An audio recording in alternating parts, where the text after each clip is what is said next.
As the last of the orange light slipped away and the shadows grew long, my friends and I gathered in my basement for our much-anticipated sleepover. There was something about that night that felt different. Maybe it was the cool autumn air, or perhaps the way the wind howled through the trees outside. Whatever it was, it sent a shiver down my spine as I lit the last of the candles, casting an eerie glow around the room.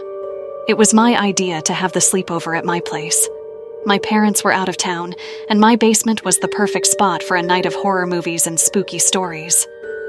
Emily, Claire, and Sophie arrived just as dusk settled in, each of them toting bags filled with snacks, pajamas, and the essential sleepover gear. "Got the movies?" I asked as they settled in. Claire held up a stack of DVDs. "Only the scariest," she grinned. Sophie plopped down on a beanbag chair. "I brought something even better," she said, her eyes gleaming with mischief. Emily and I exchanged curious glances as Sophie pulled out an old, worn box from her bag. She placed it on the coffee table in the center of the room and lifted the lid to reveal a Ouija board. "Are you serious?" Emily's voice was a mix of excitement and apprehension. Sophie shrugged. "I thought it could be fun. You know, get in the spirit of things." I felt a knot form in my stomach. There was something about the board that seemed out of place, evil even. But the allure of the unknown and the chance to do something genuinely scary was too tempting to pass up. "Why not?" I said, trying to sound more confident than I felt. We dimmed the lights and gathered around the coffee table. The Ouija board, with its faded letters and numbers, seemed to almost glow in the candlelight. We placed our fingers on the planchette, and Sophie began to speak. "Is there anyone here who wishes to communicate with us?" For a few moments, nothing happened. Then, slowly, the planchette began to move. At first, I thought one of the girls was pushing it, but the look of wide-eyed surprise on their faces told me otherwise. "It's moving," Claire whispered, her voice trembling. "Who are you?" Sophie asked, her voice steady but her eyes betraying her fear. The planchette slid slowly across the board, spelling out a single word. "Charlie." "Charlie?" Emily repeated, her brow furrowing. "Who's Charlie?" Sophie's eyes were glued to the board. "How did you die, Charlie?" The planchette began to move again, faster this time, as if the spirit was eager to communicate. "Fire," it spelled out. "A fire?" I asked, feeling a chill run down my spine. "Did you die in a fire, Charlie?" "Yes," the board answered. The air in the room grew colder, and the flickering candle flames seemed to dance more wildly. I could feel the tension building among us, but there was also an undeniable excitement. We were communicating with a spirit, and it felt both thrilling and terrifying. "What do you want from us?" Claire asked. "Help," the planchette spelled out. "Help with what?" I asked, leaning in closer. The planchette moved rapidly now, spelling out a new message. "Find my diary." We all exchanged uneasy glances. "Where is your diary, Charlie?" Sophie asked. The planchette spelled out an address, one that was unfamiliar to us. 103 Cedar Lane. "Do you know that place?" Emily asked, looking at me. I shook my head. "No, but we can look it up."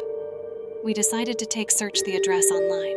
It didn't take long to find information about the house at 103 Cedar Lane. It had been abandoned for years, following a tragic fire that had claimed the lives of a young boy named Charlie and his family. The story was eerily similar to what the spirit had told us. "This is getting too creepy," Claire said, hugging her knees to her chest. "We can't just ignore it," Sophie argued. "Charlie asked for our help." Reluctantly, we agreed to investigate further. We decided to visit the house, despite our fears. Our minds raced with thoughts of what we might find. The Ouija board sat silently on the coffee table, its secrets waiting to be uncovered. We gathered our courage and set out for 103 Cedar Lane. The house was only a short bike ride away, but it felt like a journey into the unknown. The closer we got, the more the air seemed to grow heavy with anticipation. The house stood at the end of a long, tree-lined street. It was old and decrepit, its windows boarded up and its once bright paint now faded and peeling. A chill ran through me. I had goosebumps as we approached the front door. "This place is definitely haunted," Emily muttered, her eyes wide as she took in the scene. "We have to do this," Sophie said, her voice resolute. "For Charlie." We found a broken window at the back of the house and carefully climbed inside. The interior was just as eerie as the outside, with dust-covered furniture and the lingering smell of smoke. We split up to search for the diary, each of us feeling a mix of fear and determination. As I searched the upstairs bedrooms, I couldn't shake the feeling that we were being watched. Shadows seemed to move in the corners of my vision, and every creak of the floorboards made my heart race. Finally, in a small charred room that must have once belonged to Charlie, I found it. A small leather-bound diary hidden under a loose floorboard. "I found it!"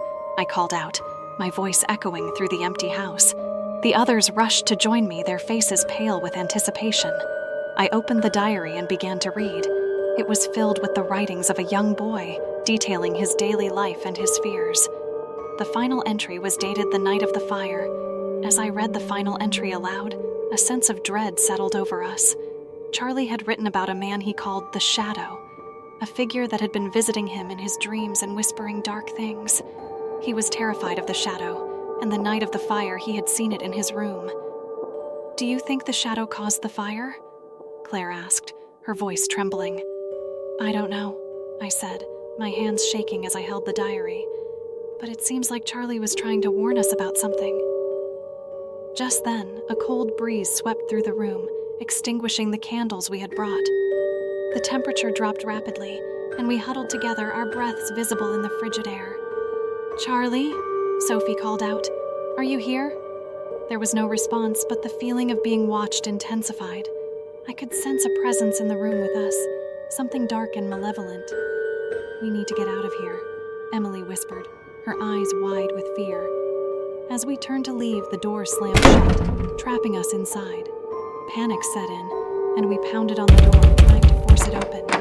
Suddenly, a shadowy figure appeared in the corner of the room, its form shifting and flickering like a dark flame.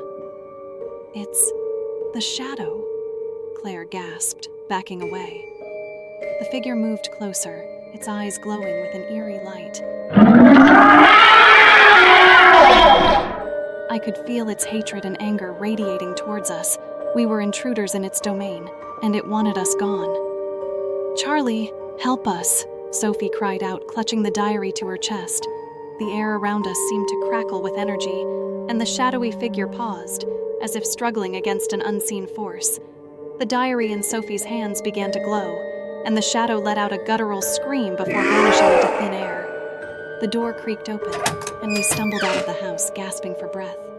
As we stood in the sunlight, the oppressive feeling lifted, replaced by a sense of relief. We never spoke of what happened in the house on Cedar Lane to anyone else. It was our secret, a nightmarish experience that bonded us together. We buried Charlie's diary in the backyard of my house, hoping to give his spirit some peace. In the weeks that followed, we researched the history of the house and learned more about the fire. It seemed that Charlie's family had been tormented by the shadow for years, and the fire had been a final, desperate act to escape its clutches. We held a small memorial for Charlie, lighting candles and saying a prayer for his spirit. As the flames flickered in the darkness, I felt a sense of closure. We had done what we could to help Charlie, and in doing so, we had faced our own fears. The Ouija board remained in the basement, untouched and forgotten. We had learned our lesson about meddling with forces beyond our understanding.